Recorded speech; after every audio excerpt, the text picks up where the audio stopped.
first thing you want to do is go ahead and remove your belt. Alright. Now that that's removed, we're going to go ahead and get to the next part.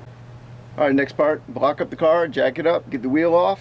We have to get access to right here. The crank pulley is right behind it, so we've got a couple of fasteners. We're going to get that out of the way. Once we get access there, then we're going to go ahead and remove the crank pulley.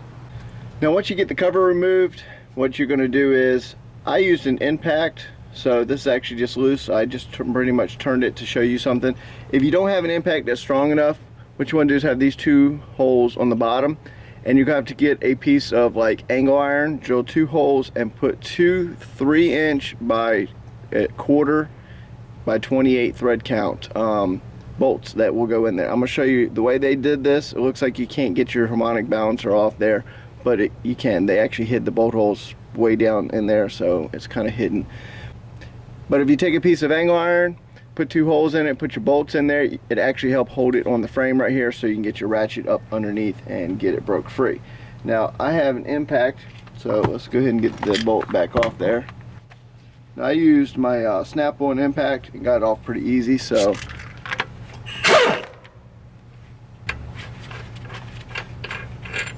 alright, now that's out of the way. Next step is you're going to need a harmonic balancer puller, which is just like this. Now the problem you're going to have is, because the 1/4 by 28 thread count is a tiny bolt, it's going to slide right through. You need one about 3 inches. The place I just went to only had one that were 2.5, so it wouldn't quite fit on mine, so we had to extend the bolts a little bit. But up in those little holes are your bolt holes. Let me show you. Up in those holes are actually where the bolt holes are. I was hoping you'd be able to see them, but you can't. But they are in there. You can kind of see the edge of that one. Now you know they're in there, we can actually go ahead and use a regular harmonic balancer puller. So let's go ahead and get this started, and I'll show you coming off. Now pretty much at this point, I've got the 3 bolts in to the harmonic balancer. I've got my harmonic balancer puller on it, so it's time to go ahead and break it free. Pretty much at this point, once you have your bolt in there, you just want to back this out till it makes contact, so you can re-loosen everything and get the rest of it off. It's actually sliding like it's supposed to right now. Alright, just made contact with the bolt, so we're going to go back this back off, loosen it up, and get it the rest of the way off.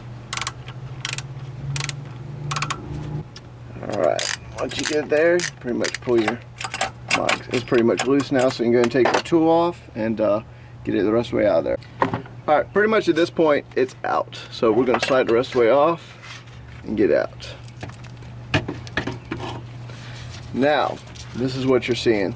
This is actually what runs your crank position sensor right here. This is all the little triggers in there. So now that's off, we got a little cover we've got to get to. We're going to check the seal while we're in here, make sure we don't have any seals leaking, and make sure everything's fine, because it was a little bit oily looking up there. So I'm just going to make sure everything looks good. But your crank position sensor is right here, so let me show you. Now that you've removed your actual harmonic balancer, you can actually see the crank position sensor clear as day. It's this thing right here. And so now once we remove this cover real quick, we'll have access to the bolts so we can get it off, get the new one on, get this thing back together. Pretty much at this point you want to go ahead and unplug your sensor, just like that. Once that's unplugged, we're going to go and pull this bottom cover off.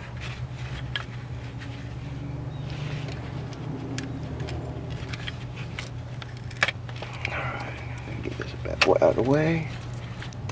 Cover's pretty much just snapped into place, so it's no big deal. I'm going to scoot it down out of the way. You got a little wire up on the top.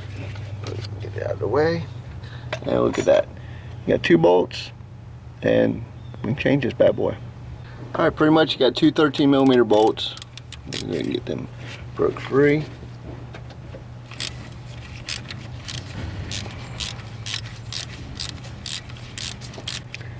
Alright, first one's out of the way. I'm just going to set it right there because this is going right back on and get this thing knocked out. Second one sitting right here.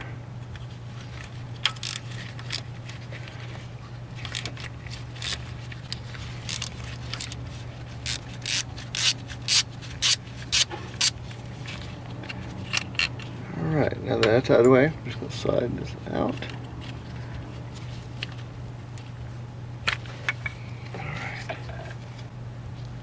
Now, where the pin is right there, if you want to put a little grease, you can. What you're going to do is, this is going to go right back in where that pin is. Line up with the pin. Once you got the pin in there, that's your guide. You're going to put the bolts back in.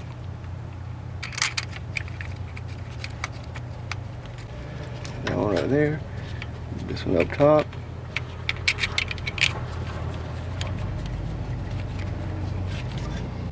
Alright, let's get these bolts tightened. Get the cover back on. Get it plugged back in. Get the harmonic balancer back on, and you'll be done.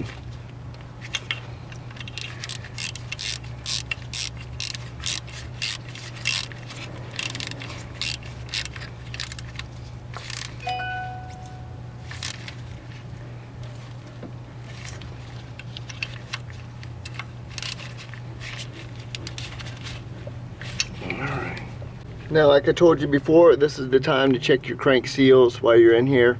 If you do need one, the national part number is that right there. So that's the part number for your national front crank pulley seal. So we're going to go ahead and put this thing back together. Got to put the cover on it, plug in the sensor, put the cover back up in here. Make sure your wire up tops plugs back in, is out of the way.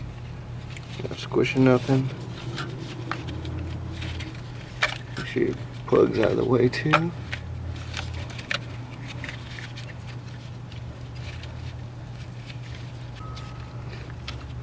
And just snap it into place once you get it where it's supposed to be. Alright. Plug in your plug.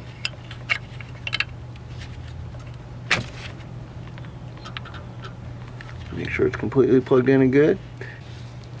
Now there is a keyway in here, so you have to make sure you remember where your keyway is. And mine was on the back side right here.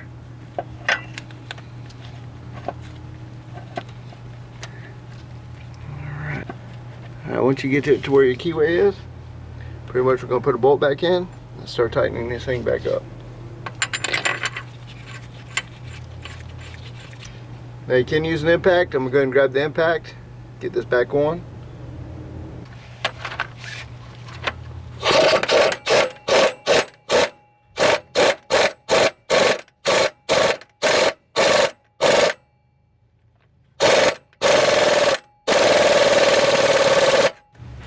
And make sure the belt comes back around where the back of the water pump is. Once that's on there, you know you're good, and all you have to do is mess with the tensioner up above. Now at this point, I like to go ahead and put the belt back on first, because that way if it's not going to line up down below right, you guys stick your hand up inside, the cover's not on, it's getting your way. So let's go ahead and get this guy on, make sure all of it's where it's supposed to be. Now at this point, as you see, the cover's back on, so we're ready to wrap this thing up, put the tire back on. If your body clip broke or you're missing one, you can actually just put a zip tie in there and you'll be fine. So let's get the tire on this thing, get it up and running, and clear out the codes and go from there. Now pretty much what we're going to do at this point, turn the ignition on. We're going to go ahead and clear the codes real quick before we even start it up. So the code you're going to run into on this one for the crank sensors on the Impalas will be a P0336. This one's got a couple of them on it, so we're going to go ahead and clear those. Back, clear codes.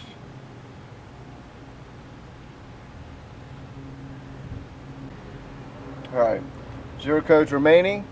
So you see, that was changing your crank sensor on your 3800 series. So I hope that helps you guys, and I'll catch you on the next one. 1159 videos out.